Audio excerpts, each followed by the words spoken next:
మీరు ఇంజనీరింగ్ చేశారా? జాబ్స్ కోసం సెర్చ్ చేస్తున్నారా? 3600 మందికి పైగా స్టూడెంట్స్ కి జాబ్స్ వచ్చేలా చేసిన కోడ్ జ్ఞాన్ 100 డేస్ సాఫ్ట్వేర్ కోర్సులో జాయిన్ అవ్వండి. మీ కెరియర్ ని బిల్డ్ చేసుకోండి.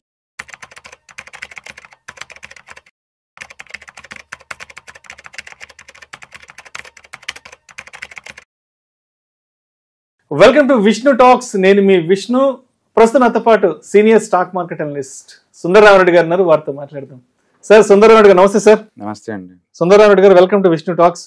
సో సుందరరామరెడ్డి గారు, గోల్డ్ లోన్స్ పై త్వరలో రిజర్వ్ బ్యాంక్ ఆఫ్ ఇండియా కొత్త గైడ్ లైన్స్ ని తెర మీదకు తీసుకురాబోతుంది. దీనివల్ల గోల్డ్ ని తనఖా పెట్టుకొని ఎవరైతే డబ్బులు ఇచ్చే చిన్న చిన్న కంపెనీస్ ఉన్నాయో వీళ్ళందరి మీద పెద్ద ఎత్తున దెబ్బపడే అవకాశం ఉంది, కొరడా జొలిపించే అవకాశం ఉందంటూ కూడా మనకి వార్తా కథనాలు వెలువడుతున్నాయి. ఎందుకంటే ఇప్పటి వరకు ఈ బంగారం తాకట్టు పెట్టుకున్న డబ్బులు ఇచ్చే ప్రొసీజర్ ఏదైతే ఉంది అదంతా కొంత డీసెంట్రలైజ్డ్ గా ఉంది. బట్ ఇక్కడ నుంచి దీన్ని సెంట్రలైజ్ చేయాలంటే కూడా రిజర్వ్ బ్యాంకు కొత్త ఫ్రేమ్ వర్క్ రెడీ చేస్తుంది. అంటే దీని నుంచి మనం ఏం తెలుసుకోవాలంటారు ఇక్కడ నుంచి కొత్తగా? ఇప్పటి వరకు ఈ ఇండస్ట్రీలో స్టాండర్డ్ గైడ్ లైన్స్ అంటే లేదండి. అంటే తనఖా పెట్టేటప్పుడు పెట్టే పద్ధతి ఏంటి, అసలు ఎవరు వాళ్ళు గోల్డ్ వాళ్ళు ఓన్ పెడుతున్నారా లేదా వేరే వాళ్ళ పెడుతున్నారా, పెడితే ఏమేమి డాక్యుమెంట్స్ కావాలి, వాటిని ఎలా ఎక్కడ భద్రపరుస్తున్నారు, దాన్ని ఎలా మేనేజ్ చేస్తున్నారు, వాళ్ళు డిపాజిట్స్ పేమెంట్ అయితే వీళ్ళు ఏం చేస్తున్నారు, ఎలా పట్టేస్తే లీగల్ గా వేస్తున్నారా, వాటికి సంబంధించిన ప్రొసీజర్ ఏంటి, ఇవన్నీ అబ్జర్వ్ చేసినప్పుడు ఏంటంటే ఒక కంపెనీకి ఇంకో కంపెనీకి సంబంధం ఉంటుందా, ఎవరికి వాళ్ళు ఓల్డ్ గైడెన్స్ ఉన్నాయన్నమాట. ఇప్పుడు లాస్ట్ ఇయర్ 77% గ్రోత్ ఉందండి ఈ గోల్డ్ పెట్టి తనఖా పెట్టి డబ్బులు తీసుకునే ఇండస్ట్రీ. 77 చివరికి చిన్న చిన్నగా ఇండస్ట్రీ ఎంత జరిగిందంటే 1.7 lakhs crore జరిగిందండి. ఈ మధ్య కాలంలో టీవీలో కూడా విపరీతమైన అడ్వర్టైజ్మెంట్, ఏంది గోల్డ్ తాకట్టు పెట్టుకుని డబ్బులు ఇస్తామని చాలా కంపెనీస్ పట్టుకొచ్చేసాయి. అవును, దాంతో ఆర్బీఐ లో మొదట్లో ఆల్రెడీ వాళ్ళు అనౌన్స్మెంట్ చేశారు వీటి మీద రెగ్యులేషన్ కంట్రోల్ పెడతామని. ఈ రోజు వాళ్ళు మార్గదర్శకంగా ఉండే రూల్స్ అయితే అనౌన్స్మెంట్ చేశారనమాట. దాంతో గోల్డ్ లెండింగ్ కంపెనీస్ అయితే ముత్తూట్ ఫైనాన్స్ కావచ్చు, మణిపురం కావచ్చు, ఐఏఎఫ్ఎల్ కావచ్చు, అంటే చోళమండలం ఫైనాన్స్ కావచ్చు, ఇవన్నీ కూడా 5 to 10% డ్రాప్ అయినాయి. 5 to 10% డ్రాప్. ఈ మధ్య కాలంలో ఉన్న ఫ్యాషన్ ఏంటంటే ఈ ట్రంప్ వారి నుంచి కొన్ని కంపెనీస్ ఈ ఐటీ వాళ్ళు జిఎస్టీ నోటీసులు వాళ్ళు ఏమో కొన్ని కంపెనీస్ డ్రాప్ అవుతుంటాయి.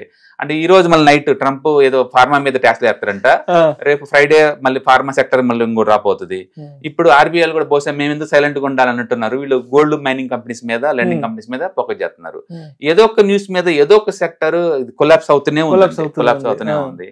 అండ్ బట్ ఇండియాలో ఇంతవరకు స్టాండర్డ్ ప్రొసీజర్ లేదు కాబట్టి ఇది గుడ్ థింగ్ అండి. ఎందుకంటే చిన్న చిన్న పల్లెటూరులో ఏయో కంపెనీస్ వస్తున్నాయి, మీకు బంగారం విడిపిస్తాము, డిస్ట్రిక్ట్ లెవెల్లో, మండల లెవెల్లో కూడా ఎవరో కంపెనీలు పెట్టేస్తున్నారు. ఎవరు గోల్డ్ పెడుతున్నారు కూడా అథెంటికేషన్, అది ఒరిజినల్ గోల్డా లేదంటే దొంగతనంగా తీసుకొచ్చి అది కూడా దాని లెక్క లేదు. అందుకని గవర్నమెంట్ ఒక స్టాండర్డైజ్డ్ ప్రొసీజర్ పట్టుకొస్తే ఆ డాక్యుమెంట్స్ ఏమేమి సబ్మిట్ చేసుకోవాలి, ఎక్కడెక్కడ ఉంచాలి, గోల్డ్ ఎలా మేనేజ్ చేస్తున్నారు వీళ్ళందరూ. ఎందుకంటే ఎవరికి వాళ్ళే గోల్డ్ మేనేజ్ చేస్తున్నారు. ఏదైనా థెఫ్ట్ జరిగినప్పుడు వెళ్ళిపోతాయి. సేఫ్టీ ప్రికాషన్స్ స్టాండర్డ్స్ ఉన్నాయా లేదా అని. అవును, సెంట్రలైజ్ ఎక్కడ స్టోర్ చేయాలి, వీటన్నిటికీ ఒక మార్గదర్శక రూల్స్ ఏదో వాళ్ళు జారీ చేస్తా అంటున్నారు. ఈ రోజు ఆ న్యూస్ వచ్చింది అంతే, స్టాక్స్ తప్పటప్ప మొత్తం పట్టడం స్టార్ట్ అయింది అనమాట. But that's good investors long term point of లో. అందుకని గోల్డ్ లో మామూలుగా అయితే మనం ఏం రికమెండ్ చేస్తాం ఇన్వెస్టర్స్ కి, గోల్డ్ లో డైరెక్ట్ గా ఇన్వెస్ట్ చేసే బదులు ఈ గోల్డ్ లెండింగ్ కంపెనీస్ కానీ లేదా ఆర్నమెంట్స్ డిజైన్ చేసే కంపెనీలు కానీ ఇన్వెస్ట్ చేసుకోండి, బాగా వస్తుందని చెప్తాము. యాక్చువల్ చెప్పాలంటే ఈ మధ్యకాలంలో ఈ గోల్డ్ లెండింగ్ కంపెనీస్ అని బాగా పెరిగినాయండి. ముత్తూట్ ఫైనాన్స్ కానీ మన ఇవన్నీ కూడా 1 year హై దగ్గర ఉన్నాయి అన్ని స్టాక్స్, ఎంటర్ మార్కెట్ పడుతున్నా సరే. బట్ సడన్ గా ఈ న్యూస్ రావడం తోటి అవి కొలాప్స్ అవుతున్నాయి. రెగ్యులేటరీ రిస్క్ చాలా ఎక్కువ అండి, ఏ బిజినెస్ లో ఉన్నా సరే రెగ్యులేటరీ రిస్క్ చాలా పెద్ద రిస్క్ అనమాట అది. బట్ ఇప్పుడు ఫ్రీక్వెన్సీ రాకపోవచ్చు. బట్ ఏదైనా కానీ ఆ ఇండస్ట్రీకి ఇంతవరకు స్టాండర్డైజ్డ్ రూల్స్ ప్రోటోకాల్స్ ఏం లేవు. ఫస్ట్ టైం ఇండియాలో గోల్డ్ లెండింగ్ కూడా ఒక బిజినెస్ లో కన్సిడర్ చేసుకుంటూ కొన్ని రూల్స్ ఫ్రేమ్ చేయబోతున్నారు. కాబట్టి వినియోగదారులకి బెటరే అండ్ ఈ కంపెనీలు కూడా బెటర్ అనమాట. సో అంటే మొత్తానికి ఈ గోల్డ్ లెండింగ్ ఇండస్ట్రీలో ఉన్న కొన్ని లూప్ హోల్స్ ని కొంచెం సరి చేసి అవును వాటిని వినియోగదారులకు ఈజీగా ఉండేలా, ఉపయోగపడేలా. ఎందుకంటే ఒకప్పుడు సిటిజన్ ఫైనాన్స్ కూడా ఎవరు పెడితే అట్లా ఉండేది, ఎవరు పెడితే వాళ్ళు చేసుకున్నారు. తర్వాత ఆ యాక్ట్ వచ్చిన తర్వాత స్టాండర్డేషన్ అయింది, కొంతవరకు ఇన్సూరెన్స్ కవర్ అవుతుంది కదా ఏదైనా అవుతున్నా కూడా. అలాగే ఈ బిజినెస్ కూడా ఒక స్టాండర్డేషన్ చేస్తే కరెక్ట్ గా ఉంటుందని చెప్పేసి వీళ్ళు ఇప్పుడు కొత్తగా రూల్స్ ఫ్రేమ్ చేస్తున్నారు. కాబట్టి ముందు రోజుల్లో ఈ ఇండస్ట్రీ కూడా ఒక స్టాండర్డ్ ఇండస్ట్రీ స్టాటస్ వచ్చింది అనమాట. అప్పుడు చిన్న వాటిలోనే పెద్ద మన సంబంధం లేకుండా ఆర్బీఐ పర్మిషన్ ఉన్నాయి కాబట్టి మనకు కూడా అష్యూరెన్స్ ఉంటుంది మన గోల్డ్ మనకి ఇస్తారని. ఎందుకంటే చాలా సార్లు మనం కంప్లైంట్ చేస్తారు మా గోల్డ్ కాదు అది, గోల్డ్ అది వస్తుంది ఇది Obviously. వస్తుంది అనేది. అవునవును. ఇవేం లేకుండా ఉండిపోయే ఛాన్స్ ఉంటుంది. రైట్. యాక్చువల్గా గోల్డ్ లో ఉన్న బ్యూటీ ఏంటంటే అది ఎమర్జెన్సీ మనీ అనమాట. నీకు అవును. అర్జెంట్ డబ్బులు కావాలంటే చాలు, మెడలో దగ్గరలో మణిపురం లేకపోతే ముత్తూట్ ఫైనాన్స్ ఉందనుకోండి, పెట్టి 5 నిమిషాలు వచ్చేస్తాయి. 50 లక్షల రూపాయలు తెచ్చుకోవచ్చు ఎంత స్పాట్ కొంత తీసుకోవచ్చు, అవసరానికి. నో ప్రోటోకాల్స్, అవును. నో స్టాండర్డైజ్ ప్రొసీజర్ అనమాట. అదే నువ్వు బ్యాంక్ వెళ్ళారు అనుకోండి, వాళ్ళు ఇప్పుడు కాదు 1 వీక్ తర్వాత రాను లేకపోతే 5 days రాను, గోల్డ్ వాల్యూస్ లేరు, త్వరగా అప్రూవల్స్ రావు, Approvals వాల్యుయేషన్ చేసే పర్సన్ ఉన్నాడు. ఉండదు. ఆ లూప్ హోల్స్ పట్టుకుని ప్రైవేట్ వాళ్ళు బాగా ఎక్స్పెండ్ అయ్యారు.